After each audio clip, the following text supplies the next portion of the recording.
Él no había sido convertido en el momento de la ascensión de Cristo.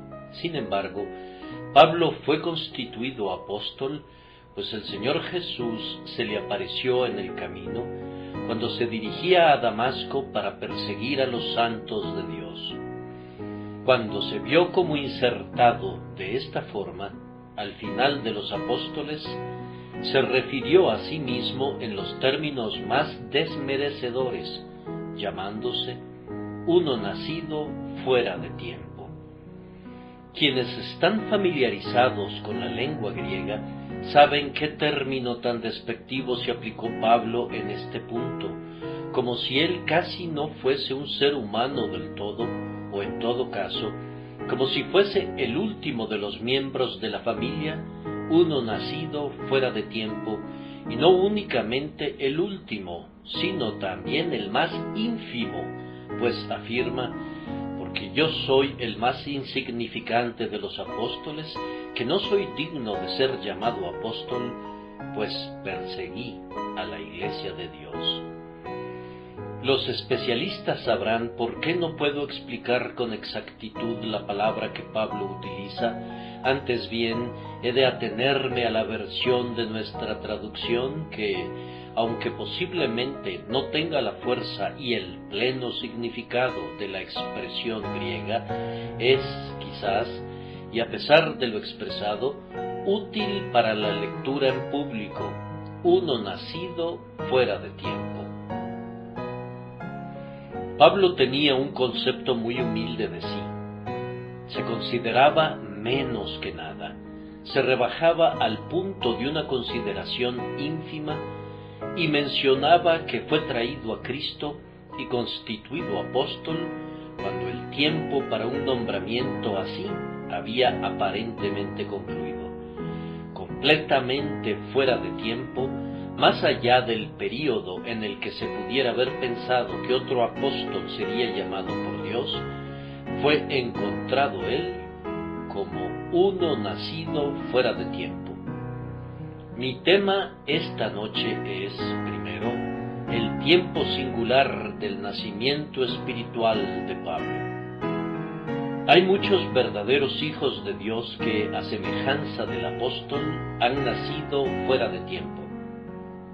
Después de explayarme sobre ese hecho, hablaré de las evidencias seguras de su nacimiento espiritual y les mostraré que, aunque nacido fuera de tiempo, nació y hubo evidencias ciertas de su nacimiento espiritual, y estas señales, confío, puedan ser vistas también en muchos de nosotros. Entonces, primero, pensemos en el tiempo singular del nacimiento espiritual de Pablo. Hay todavía algunas personas que, como el apóstol, nacen para Dios fuera de tiempo.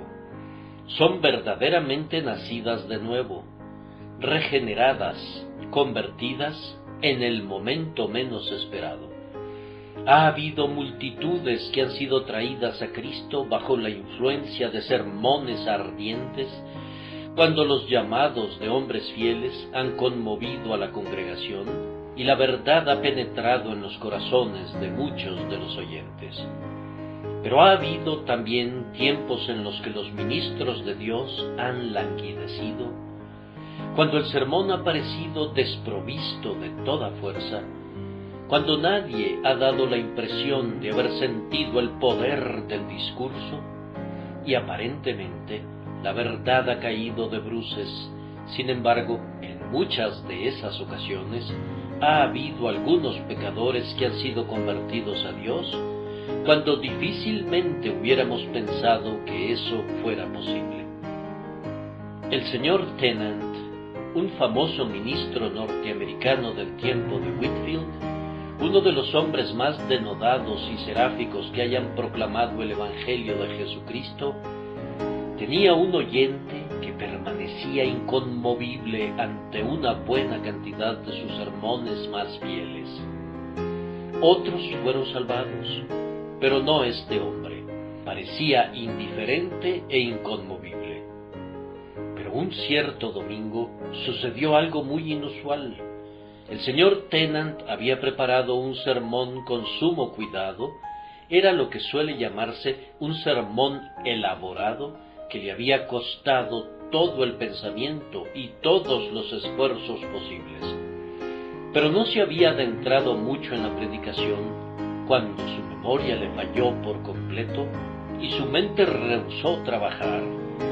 Y después de dar tumbos por unos momentos, se vio obligado a sentarse en medio de gran confusión y confesar que no podía predicar a la gente ese día. El hombre que he mencionado, que nunca se había visto impresionado bajo el ministerio del señor Tennant, fue llamado aquel preciso día por la gracia soberana como uno nacido fuera de tiempo, pues fue conducido a ver que había una fuerza espiritual y sobrenatural que usualmente ayudaba al pastor a predicar, y que, cuando esa influencia divina fue retirada, el señor Tennant quedó tan débil como los demás hombres, y no pudo hablar con poder como solía hacerlo.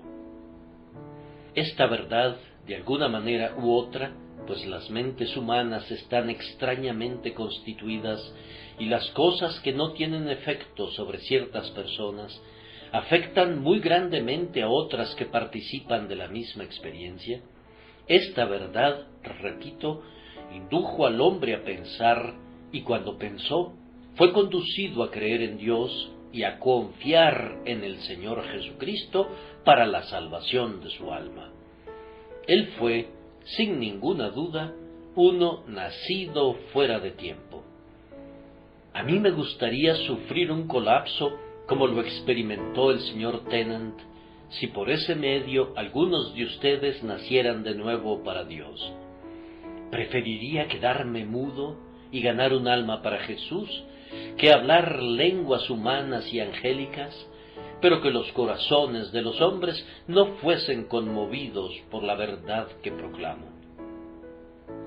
Cuán a menudo he experimentado que he regresado a casa y he suspirado, y he clamado, y he gemido por un sermón en el que no sentí ninguna libertad, y que más bien consideraba un completo fracaso, pero se ha demostrado posteriormente que una persona por aquí y otra por allá han pasado al frente bendiciendo y alabando a Dios precisamente por aquel testimonio que me parecía tan defectuoso y débil, pero que el Espíritu del Señor grabó salvadoramente en ellos.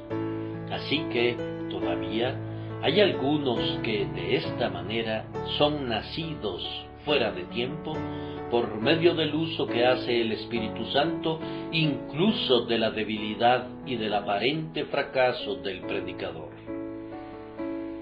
Podemos utilizar otra ilustración tomada del lado opuesto de la misma verdad.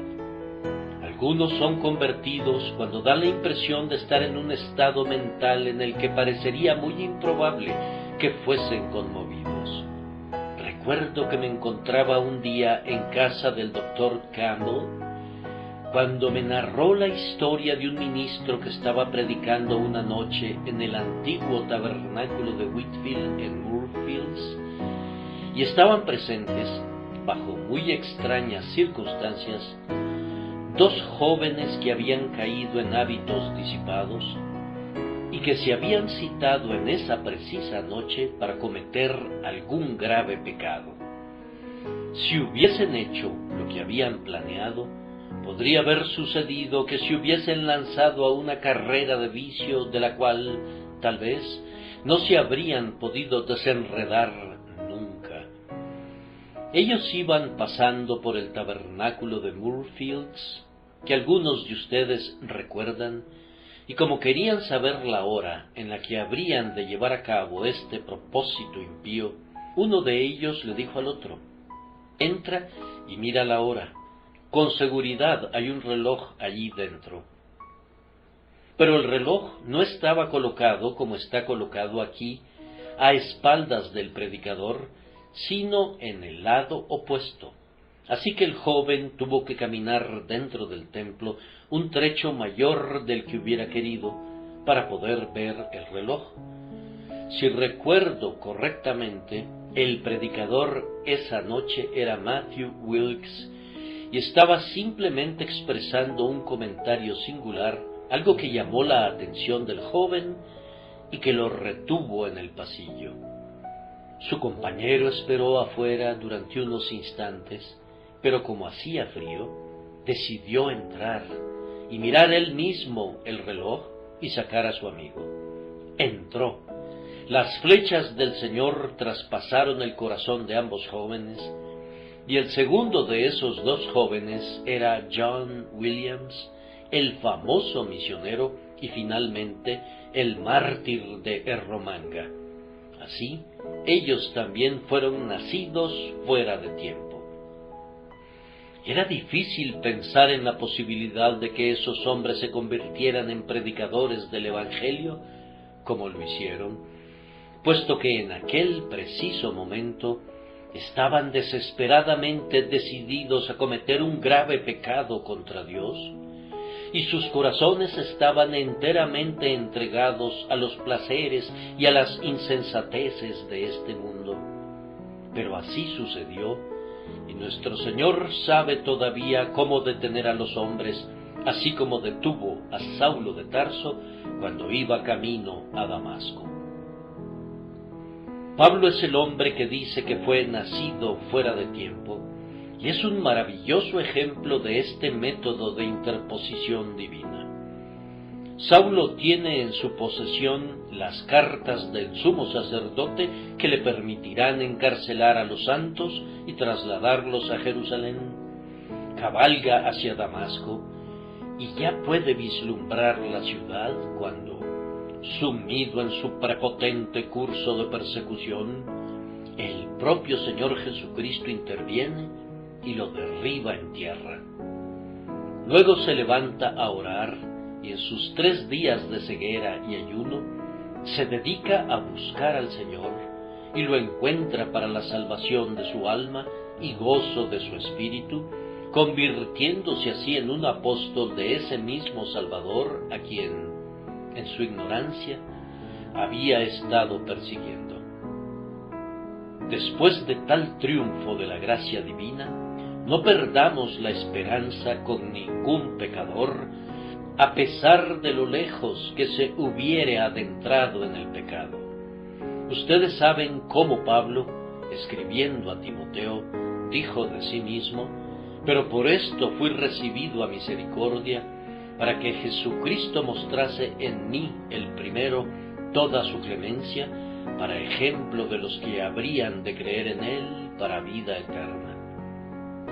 El Dios que bendijo el descontinuado sermón del señor Tennant puede bendecir nuestra imperfecta obra en el púlpito, en la escuela dominical o en cualquier otra parte, y el Dios que salvó a hombres tales como John Williams y su compañero, cuando ellos menos pensaban que tal cosa ocurriera, puede también salvar a algunos que estuvieron descarriados aquí esta noche, sin la menor idea de los designios de amor que Dios tiene para con ellos, trayéndolos en este momento bajo el sonido de la palabra.